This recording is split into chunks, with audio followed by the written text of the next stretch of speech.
అందరికీ నమస్తే అండి. Welcome to Devi food logs. ఈరోజు మీకు మా పల్లెటూరు స్పెషల్ అయిన లక్ష్మీ చేరకుండ గురించి చెప్తానండి. లక్ష్మీ చేరకుండ గురించి చెప్పడమే కాదు, లక్ష్మీ చేర కూడా ఎలా రెడీ చేసుకోవాలో మీకు అంతా వివరంగా చేసి చూపిస్తాను. ఈ వేసవకాలం అయితే లక్ష్మీ చేరు తినటం వల్ల మన ఒంటికి చాలా చలవ చేస్తుందండి. ఐస్లా కూలింగ్లా ఉంటుంది మన బాడీ. ఈ లక్ష్మీ చేర వేసుకోవటం వల్ల చింతపండు వాడకుండా ఈ వేసవకాలంలో లక్ష్మీ చేర తినటం వల్ల మన ఆరోగ్యానికి చాలా మేలు.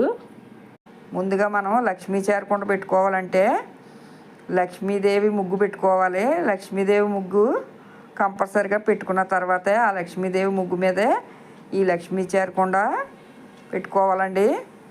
నాకు ముగ్గు వేయటం అంత బాగా రాదండి, అందుకే మా అమ్మాయిని వేయమంటున్నాను ముగ్గు. వంటలు చేయటం తప్ప పెద్దగా ముగ్గులు వేయటం రాదు.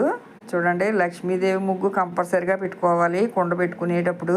ప్రాసెస్ అంతా చెయ్యాలి కాబట్టి ప్రతి ఒక్కరూ ఈ లక్ష్మీ చేరకుండ పెట్టరండి. ఊరు మొత్తం మీద నలుగురో ముగ్గురో పెడతారు.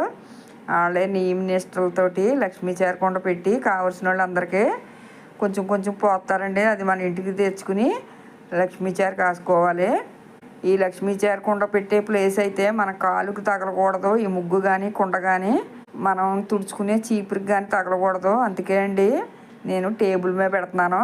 మన కాలు కానీ చీపురు కానీ తగిన ప్లేస్లోనే పెట్టుకోవాలి. నా చిన్నప్పుడైతే ఉట్టి మీద పెట్టేవారండి ఈ కుండనే, కింద అస్సలు పెట్టేవారు కాదు. మనం దేవుడి ఫోటోల్ని ఎంత జాగ్రత్తగా చూసుకుంటామో, ఎంత పరిశుభ్రంగా చూసుకుంటామో అలాగే చూడాలండి ఈ లక్ష్మీ కుండను కూడానే.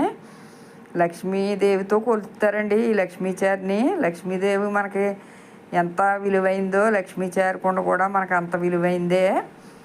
చూసారండి, ముగ్గు అయితే రెడీ అయిపోయింది కదా. ఈసారి మనం కుండకి కొంచెం తడి పసుపు తీసుకుని ఎక్కడా బొర్రు లేకుండా ఈ కుండ అంతా రాసుకోవాలి. ఈ కుండను కానీ ఈ ముగ్గును కానీ పెట్టి రెడీ చేసేటప్పుడు మనం స్నానం అది చేసే ఉండాలండి.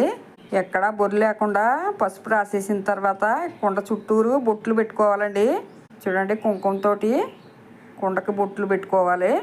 మనం దేవుడి గదిలో ఎంత శుభ్రంగా చేస్తామో పనులు అలాగే చేయాలండి. ఈ కుండ ఉన్న ఏరియాకి ఎటువంటి మైలుగాళ్ళు తగలకూడదు. అందుకనండి అందరూ పెట్టరు ఈ కుండని. చూసారండి, కుండ అంతా ఎక్కడ బొర్రెలు లేకుండా బొట్లు కూడా పెట్టేసుకోవాలి. చాలా ఆరోగ్యం అండి. మనం ఈ కుండలో 3 రోజులు పులబెడతాం కదండి. పులబెడతాం వల్ల బ్యాక్టీరియా రెడీ అవుతుంది. మా విలేజ్లో అయితే ఈ వేసవకాలం వారానికి 1 రోజైనా ఈ లక్ష్మీ చేర పెట్టుకుంటామండి. ఈ లక్ష్మీ చేర వేసుకోవడం వల్ల మన కడుపులోకి బ్యాక్టీరియా వెళ్ళి మన చెడు కొలెస్ట్రాల్ అంతా కరిగిస్తుందండి. మన ఆరోగ్యానికి చాలా మేలు చేస్తుంది. చూడండి, బొట్లు పెట్టేసాం కదా. ఈసారి ఈ ముగ్గుపై ఒక స్టాండ్ పెట్టుకుని దానిపై మనం రెడీ చేసుకున్న కుండ పెట్టుకోవాలి. నా చిన్నప్పుడు అయితే గడ్డితో చుట్టేవారండి, చుట్ట కుదురు. ఆ కుదురు పెట్టి దానిపై కుండ పెట్టేవారు. చూడండి, ఈ బియ్యం అయితే 2 సార్లు కడుక్కున్నాను నేను. కడిగి పారబోసానండి 2 సార్లు ముందు. ఇది 3వసారి మళ్ళీ నీళ్ళు వేసుకుని ఈ నీళ్ళు కొంచెం బియ్యం కడిగిన ఈ కడుగుని కొంచెం పోసుకోవాలి ముందు. ఫస్ట్ రోజు ఏం చేస్తానో చూడండి. మూత పెట్టేసుకోవాలి. మళ్ళీ మనం ఎసరు పెట్టి అన్నం ఉడికించుకున్న తర్వాత వచ్చిన గంజి వాచుతాం కదండి అన్నాన్ని. ఆ వాచిన గంజిని మళ్ళీ పోసుకోవాలండి. చూసారా, వేడి గంజి తీసుకొచ్చాను. ఈ గంజిని కూడా ఈ బియ్యం కడుగులో పోసేసి మూత పెట్టేసుకోవాలి. ఇది మొదటి రోజు అండి. ఇలాగే మనం 3 రోజులు చేయాలి ఇదే ప్రాసెస్. మళ్ళీ రేపు పొద్దున్న వరకు ఈ మూత తీయకూడదు. మళ్ళీ రేపు మన్నాడు పొద్దున్న చూపిస్తున్నాను మీకు. చూసారా అండి, నీళ్ళన్నీ పైకి తేరిపోయాయి. గంజి అంతా మనకి కిందకి వచ్చిందండి. చిక్కగా ఉన్నదంతా కింద ఉండిపోద్ది. ఈ నీళ్ళటి ఒక గిన్నె తెచ్చుకుని ఆ నీళ్ళ తేట అంతా వంపేసుకున్న తర్వాత మళ్ళీ 2వ రోజు మళ్ళీ బియ్యం కడుక్కోవాలి. ముందు కడిగిన నీళ్ళు పారపోసేసుకుని తర్వాత కడుగుని మళ్ళీ అదే గంజిలో పోసుకోవాలండి. పోసుకుని మూత పెట్టేసుకోవాలి. మళ్ళీ మనం అన్నం రెడీ అయిన తర్వాత మళ్ళీ వచ్చిన గంజిని మళ్ళీ పోసుకోవాలి. ఇదే ప్రాసెస్ అండి 3 రోజులుని. ఇలా పొలటం వల్లేనండి మనకి ఇందులో బ్యాక్టీరియా రెడీ అయ్యి మన ఆరోగ్యానికి మేలు చేస్తుంది ఈ లక్ష్మీ చేరు. ఇది 2వ రోజు పోసాం కదండి. మళ్ళీ దీన్ని 3వ రోజు వరకు మూత తీయకూడదు, అలాగే పుల్లనివ్వాలి. బ్యాక్టీరియా రెడీ అవుతుందండి అలా చేయటం వల్ల. ఇది 3వ రోజు అండి. చూసారా, కొంచెం పులుస్తుంది. తెట్టులాగా తేలింది కదండి నీళ్ళన్నీ. మళ్ళీ ఒక గిన్నె తీసుకుని ఆ నీళ్ళని కూడా వంపేసుకోవాలి. చూడండి కిందది ఎక్కడా కదలకుండా, కింద మడ్డిలా ఉంటుందండి లక్ష్మీ చారు, అది ఎక్కడా కదలకుండా పైన తేలిన నీళ్ళనే వంపేసుకోవాలి. మీకు చూపించేది 3వ రోజండి. నీళ్ళన్నీ వంపేసిన తర్వాత మళ్ళీ కుండ ఖాళీ అవుతుంది కదండి. ఈ ఖాళీ అయిన కుండలో మళ్ళీ బియ్యం కడుక్కున్న కడుగు మళ్ళీ వేసుకోవాలి. 3వ రోజు కంపల్సరిగా 3 రోజులన్నా పొలాలండి. 3 రోజులు పులిసిన తర్వాత 4వ రోజు లక్ష్మీ చారు కాసుకోవచ్చు. 5-6 రోజులకైనా కాసుకోవచ్చు. చూసారా 3వ రోజు మళ్ళీ పోసుకున్నాం కదా, మళ్ళీ మూత పెట్టేసుకోవాలి. ఇదే ప్రాసెస్ అండి అంతానే. 3 రోజులు కంపల్సరిగా చెయ్యాలి. చూసారా మనం అన్నం వండుకున్న గంజి 3 రోజులు అయిపోయింది కదండి. మళ్ళీ మూత పెట్టేసుకున్న తర్వాత మీకు 4వ రోజు చూపిస్తున్నాను. నేనైతే 4వ రోజు రెడీ చేసుకుంటున్నానండి లక్ష్మీ చారు. తేటంతా పైది నీళ్ళు వంపేసుకుని చిక్కగా ఉన్న ఈ గంజి బియ్యం కడుగునండి. ఇదంతానే 4వ రోజు ఇది. 5-6 రోజులు కూడా పులబెట్టుకుని మనం లక్ష్మీ చారు చేసుకోవచ్చు. నేను 4వ రోజునే రెడీ చేసేస్తున్నాను మీకు. ఎంత బాగా పులితే అంత మంచిదండి. ఇప్పుడు మనం స్టవ్ వెలిగించుకుని గిన్నె పెట్టేసుకున్న తర్వాత 1 స్పూన్ పసుపు, 1 స్పూన్ కారం, రుచికి సరిపడా ఉప్పు వేసుకుని కొంచెం మరగనివ్వాలి.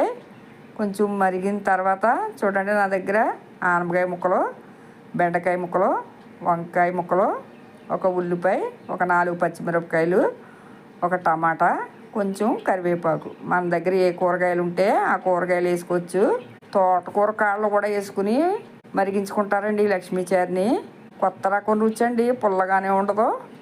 అది ఏదో కమ్మగా అనిపిస్తుంది. కొత్త రకం రుచి వస్తుంది ఈ లక్ష్మీ చారుకి.